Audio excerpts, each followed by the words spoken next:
जय माँ लक्ष्मी। मित्रों, आज हम जानने वाले हैं जिस घर में बिल्ली के बच्चे पैदा होते हैं उस घर में क्या होता है। और मित्रों, यह बात जानना हमारे लिए बहुत जरूरी है, इसलिए बोल रहा हूं कि वीडियो पूरा जरूर देखना। जय माँ लक्ष्मी वीडियो को लाइक जरूर करें।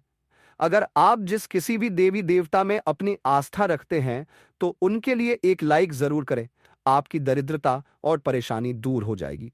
मित्रों, बिल्ली यह दुनिया की सबसे मशहूर पालतू जानवर है और जहां भी मनुष्य रहते हैं वहां यह पाई जाती है। मित्रों, आज की इस वीडियो में आप जान लेंगे कि जिस घर में बिल्ली अपने बच्चों को जन्म देती है उस घर में क्या होता है। यदि आप भी अपने घर में बिल्लियां पालते हैं, उन लोग को भी इस वीडियो को जरूर देखना चाहिए। कुत्ते और बिल्ली पालना आज के युग में एक फैशन हो गया है। हर घर में लोग कुत्ते और बिल्लियां पालते हैं। लेकिन मित्रों, कुत्ते बिल्ली पालना क्या सही होता है या गलत, आज इस वीडियो में आप जान लेंगे। मित्रों, बिल्लियों के बारे में आपने काफी सारी बातें सुनी होंगी। बिल्लियों के संकेत के बारे में आपने काफी सारी बातें सुनी होंगी और काफी सारी कहानियां सुनी होंगी और काफी सारे ग्रंथ भी आपने पढ़े होंगे। लेकिन उसकी आज जो सच्चाई हम आपको बताने जा रहे हैं, यह हर व्यक्ति को सुननी चाहिए। हमारे सनातन शास्त्र का ऐसा मत है कि इस संसार में ऐसा कोई घर नहीं होता है जिसमें बिल्ली का आगमन नहीं होता है। बिल्ली हर उस घर में जाती है जिस घर में मनुष्य रहते हैं। लेकिन क्या मित्रों, क्या आप इस बात को जानते हैं कि यदि आपके घर में बिल्लियां आती है और अक्सर आती रहती है तो उनका क्या संकेत होता है। और यदि आपके घर के आजू बाजू में बिल्लियां रोती हैं तो उनका क्या संकेत होता है। और यदि आपके घर में बिल्लियां अपने बच्चों को जन्म देती है तो उसका क्या संकेत होता है। और मित्रों, यदि आप कोई शुभ कार्य के लिए जा रहे हैं और यदि कोई बिल्ली आपका रास्ता काटे तो मित्रों उसका क्या संकेत होता है। मित्रों, बिल्ली एक मांसाहारी स्तनधारी जानवर है। इसकी सुनने और सूंघने की शक्ति प्रखर है और यह कम रोशनी यहां तक कि रात में भी देख सकती है। लगभग 9500 वर्ष से बिल्ली मनुष्य के साथी के रूप में है। प्राकृतिक रूप से इनका जीवन लगभग 15 वर्ष का होता है। भगवान श्री हरि विष्णु कहते हैं कि जिस घर में बिल्लियां अपने बच्चों को जन्म देती है उस घर में मां लक्ष्मी का आगमन होता है। लेकिन यह कितना सच है और कितना झूठ है। मित्रों, वीडियो में आगे बढ़ने से पहले आपसे अनुरोध है कि हमारी वीडियो आपको पसंद आती है तो वीडियो को अभी लाइक कर चैनल द प्रेमानंद ज्ञान को सब्सक्राइब कर ले। अब वीडियो को आगे बढ़ाते हैं। मित्रों, प्राचीन काल समय की बात है। एक नगर में एक महिला रहती थी। उस महिला का एक पुत्र होता है। तो मित्रों, उसका वह पुत्र अपाहिज होता है। उसका वह पुत्र बिल्कुल अपाहिज होता है। नहीं तो वह बिस्तर से उठ पाता है और ना ही वह चल पाता है। अब वह महिला अपने पुत्र की ऐसी माली हालत देखकर बड़ी दुखी रहती है। हर समय उसको ये चिंता खाई जाती है कि मेरे इस पुत्र का क्या होगा। मित्रों, अब जब दूसरा साल लगता है तो दूसरे साल में उस महिला को दूसरा पुत्र होता है। तो मित्रों, उसका दूसरा पुत्र भी बिल्कुल अपाहिज होता है। वह भी उस महिला के पहले पुत्र की तरह ही बिल्कुल अपाहिज होता है। नहीं तो उसका वह दूसरा पुत्र अपने बिस्तर से उठ पाता है और ना ही वह चल पाता है। फिर मित्रों, अब उस महिला को और भी ज्यादा चिंता सताने लगी थी कि अब तो मेरे दो पुत्र हैं, लेकिन दोनों ही बिल्कुल अपाहिज है। इनका क्या होगा, इनका भविष्य कैसा होगा। उसको अब जैसे तीसरा साल लगता है तो तीसरे साल में उस महिला को तीसरा पुत्र भी होता है। जब उस महिला को तीसरा पुत्र होता है तो उसकी भी वैसी ही हालत थी जैसे दो पुत्र की थी। वह तीसरा पुत्र भी नहीं तो चल पाता है और ना ही अपने बिस्तर से उठ पाता है। मित्रों, अब वह महिला को और भी ज्यादा चिंता सताने लगी कि अब मेरे 3 पुत्र हो गए, लेकिन 3 ही अपाहिज है। तीनों ही चलने फिरने की हालत में नहीं है। इनका भविष्य क्या होगा, अब इनका लालन पालन कौन करेगा, मैं कितने दिन जिंदा रहूंगी। जब तक मैं जीवित हूं तब तक तो इनकी देखभाल मैं कर सकती हूं, लेकिन मेरे जाने के बाद इनका क्या होगा, यही चिंता उस महिला को खाई जा रही थी। मित्रों, अब चौथा वर्ष लगता है तो चौथे वर्ष में उस महिला को चौथा पुत्र होता है। तो मित्रों, चौथा पुत्र भी अपाहिज होता है। वह चौथा पुत्र भी सेम वही कंडीशन में होता है। वह भी नहीं तो बिस्तर से खड़ा हो पाता है, नहीं चल पाता है। मित्रों, अब उस महिला की और भी ज्यादा हालत खराब हो जाती है। अब वह सोचने लगती है कि मेरी कोख से हमेशा अपाहिज पुत्र ही जन्म के लेते हैं। हो सकता है मेरी कोख में कोई खराबी है, मेरी कोख ही खराब है। यही सोचकर वह महिला बड़ी दुखी हो जाती है। अब कुछ दिन बाद 5वां साल लग जाता है और 5वें साल में उस महिला को 5वां पुत्र होता है। तो मित्रों, 5वां पुत्र भी उन्हीं की तरह होता है जैसे कि पहले 4 पुत्र हुए थे। वह 5वां पुत्र भी ना ही तो अपने बिस्तर से उठ पाता है और ना ही वह चल पाता है। मित्रों, अब वह महिला अपनी पूरी आशा छोड़ देती है। पहले उस महिला को ऐसी आशा थी कि एक पुत्र अपाहिज है तो दूसरा पुत्र ठीक होगा। जब 2 पुत्र अपाहिज हो गए तो उस महिला को आशा होने लगी कि तीसरा तो ठीक हो जाएगा। जब 3 पुत्र अपाहिज हो गए तो उस महिला ने यह आशा रखी कि चौथा पुत्र मेरा सही होगा। मित्रों, जब चौथा पुत्र भी अपाहिज हो गया तो उस महिला ने बड़ी कठिनाई से एक आसार लगाई कि हो सकता है 5वां पुत्र मेरा ठीक हो जाए। मित्रों, जब 5वां पुत्र भी उसका अपाहिज पैदा होता है तो अब वह औरत बिल्कुल आशा छोड़ देती है और सोचने लगती है, हो सकता है मेरे नसीब में यह अपाहिज पुत्र ही लिखे हैं, या फिर हो सकता है मेरी कोख ही खराब हो। यही सोचकर वह महिला बड़ी दुखी हो जाती है और हमेशा घुट घुट के जीने लगती है। उस महिला को हमेशा यह चिंता सताने लगती है कि मेरे जाने के बाद इन 5 पुत्र का क्या होगा, इनका लालन पालन कौन करेगा। यही चिंता उस महिला को खाई जा रही थी। घुट घुट के जीती और अपने पुत्र का रो रो के लालन पालन किया करती थी। मित्रों, खून के आंसू पीती थी, लेकिन फिर भी अपने पुत्र का अच्छे से लालन पालन किया करती थी। प्रिय मित्रों, अब कुछ समय निकलने के बाद उस महिला के घर में एक सफेद बिल्ली आती है और वह बिल्ली उस महिला के घर में रहने लग जाती है। मित्रों, अब कुछ दिन वह बिल्ली उस महिला के घर में रहती है और कुछ दिन बाद वह बिल्ली अपने सुंदर 4 बच्चों को जन्म देती है। जब बिल्ली अपने 4 बच्चों को जन्म देती है तो मित्रों, उस महिला का पहला बच्चा बिल्कुल ठीक हो जाता है। उस महिला का पहला बच्चा अपने बिस्तर से खड़ा भी होने लगता है और अपने पांव पर चलने भी लग जाता है। मित्रों, अब वह महिला बड़ी प्रसन्न होती है और बड़ी खुश हो जाती है और ऊपर वाले का दिल से धन्यवाद करती है। मित्रों, अब महिला उन बिल्ली के बच्चों को अपने पास ही रखा करती और उनका अच्छे से लालन पालन किया करती।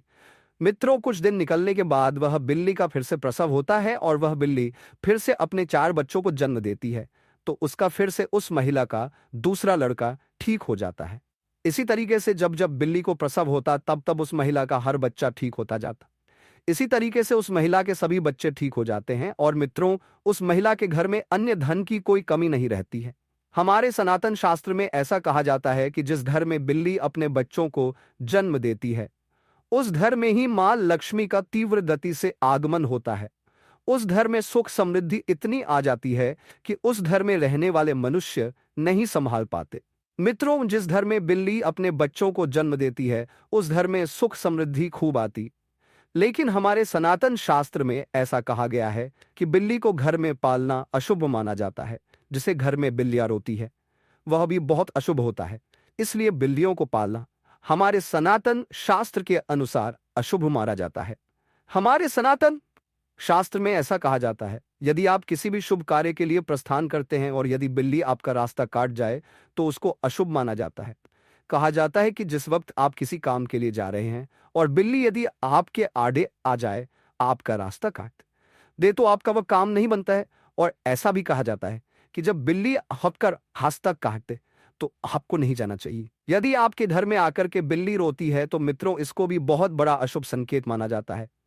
हमारे सनातन शास्त्र के मुताबिक ऐसा कहा जाता है कि जिस घर में बिल्लियां रोती हैं उस घर में किसी न किसी की अकाल मृत्यु होने का भय होता है।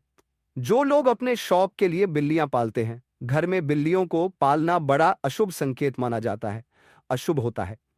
इसलिए जो लोग बिल्लियां पालते हैं वह इस वीडियो को जरूर देखें और आज से वह बिल्लियां पालना बंद करें। मित्रों, जब हम घर में बिल्लियां पालते हैं तो हमारे सनातन शास्त्र में ऐसा लिखा है कि जहां बिल्लियां रहती है वहां पर नकारात्मक ऊर्जा आ जाती। जिस घर में बिल्लियां रहती हैं उस घर में भी नकारात्मक ऊर्जा का प्रभाव हो जाता है। इसलिए बिल्लियां पालना बहुत अशुभ होता है। मित्रों, यदि आपको आधी रात में बिल्ली दिखाई देती है तो इसको भी बहुत बड़ा अपशगुन माना जाता है। कहा जाता है कि जिस व्यक्ति को आधी रात को बिल्लियां दिखाई देती हैं तो उस व्यक्ति का भाग्य रूठ जाता है। लेकिन दूसरा मत यह भी है कि जिस घर में बिल्ली अपने बच्चों को जन्म देती है उस घर में मां लक्ष्मी का आगमन हो जाता है। ज्योतिष शास्त्र के अनुसार ऐसा माना जाता है कि जिस घर में बिल्ली पाली जाती है तथा बिल्ली बार बार घर में आ रही है तो यह हमारे लिए अशुभ है। हमारे घर में जहां जहां बिल्ली घूमती है उस जगह पर नकारात्मक ऊर्जा आती है तथा हमारे घर में मौजूद सकारात्मक ऊर्जा की भी हानि होती है। जिस घर में बिल्ली पाली जाती है उस घर के सदस्य के स्वास्थ्य पर भी बुरा असर पड़ता है। घर के सदस्य बार बार किसी बीमारी की चपेट में आते रहते हैं। अगर बिल्ली घर में मल मूत्र करती है तो हमारे ऊपर काफी सारे संकट आने की संभावना भी रहती है। ऐसा भी माना जाता है कि आपके घर की पालतू बिल्ली अगर चाणक्य से कहीं पर चली जाए तो समझ लीजिए आने वाले कुछ ही समय में आपके साथ अशुभ घटना होने वाली है। बिल्ली भगवान विष्णु की पत्नी लक्ष्मी की बड़ी बहन अलक्ष्मी की सवारी है। बिल्ली का शुभ संकेत क्या है? अगर आप बिल्ली को उसके बच्चे के साथ देख लेते हैं तो यह शुभ संकेत माना जाता है। इसका मतलब है कि आपकी किसी पुराने मित्रों या रिश्तेदार से मुलाकात होने वाली है तथा आपको कुछ अच्छी खबर भी मिल सकती है। अगर दीपावली की रात आपके घर बिल्ली आ जाए तो यह शुभ माना जाता है। इससे आपको धन की प्राप्ति हो सकती है। अगर बिल्ली आपके बाएं तरफ से रास्ता काटती हुई दाएं तरफ जाए तो यह शुभ संकेत माना जाता है। अगर बिल्ली की झर को कपड़े में बांधकर अपनी बाजू पर बांधा जाए, नजर दोष से हमारा बचाव होता है। अगर किसी की कुंडली में राहु अशुभ है और राहु की वजह से परेशानी आ रही है तो राहु के अशुभ प्रभाव से बचने के लिए घर में बिल्ली पालनी चाहिए, क्योंकि बिल्ली राहु की सवारी मानी जाती है। बिल्ली का रास्ता काटना माना जाता है कि बिल्ली की छठी इंद्री मनुष्य की छठी इंद्री से कहीं ज्यादा सक्रिय है, जिसके कारण उसे होनी अनहोनी का पूर्व आभास होने लगता है। मान्यता अनुसार काली बिल्ली का रास्ता काटना तभी अशुभ माना जाता है जबकि बिल्ली बाई ओर रास्ता काटते हुए दाई ओर जाए। अन्य स्थिति में बिल्ली का रास्ता काटना अशुभ नहीं माना जाता है। जब बिल्ली रास्ता काटकर दूसरी ओर चली जाती है तो अपने पीछे वह उसकी नेगेटिव ऊर्जा छोड़ जाती है, जो काफी देर तक उस मार्ग पर बनी रहती है। खासकर काली बिल्ली के बारे में यह माना जाता है। हो सकता है कि प्राचीन काल के जानकार ने इसलिए यह अंधविश्वास फैलाया हो कि बिल्ली के रास्ता काटने पर अशुभ होता है। बिल्ली का रोना, बिल्ली के रोने की आवाज बहुत ही डरावनी होती है। निश्चित ही इसको सुनने से हमारे मन में भय और आशंका का जन्म होता है।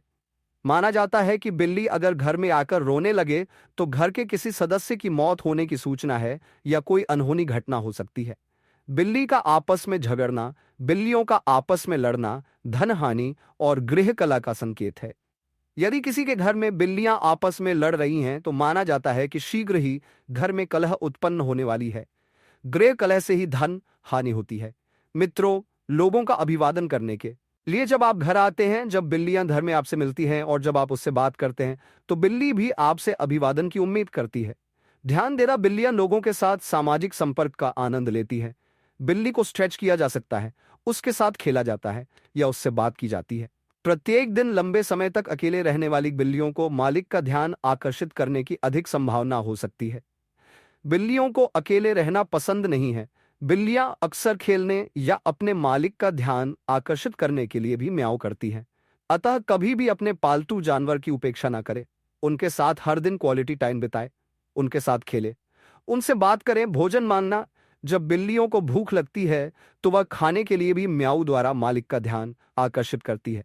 जब भी कोई रसोई में प्रवेश करता है तो बिल्लियां म्याऊ द्वारा भोजन को सुगमता से प्राप्त करती है। जैसे ही घर के लोग भोजन के लिए बैठते हैं, उसी तरह बिल्लियां भी मानव के समान भोजन देना। चलिए, आज की वीडियो को समाप्त करते हैं और जल्द ही नई वीडियो लेकर आएंगे। तब तक आप कमेंट बॉक्स में बताइए वीडियो कैसी लगी। कमेंट में जय मां लक्ष्मी अवश्य लिखें।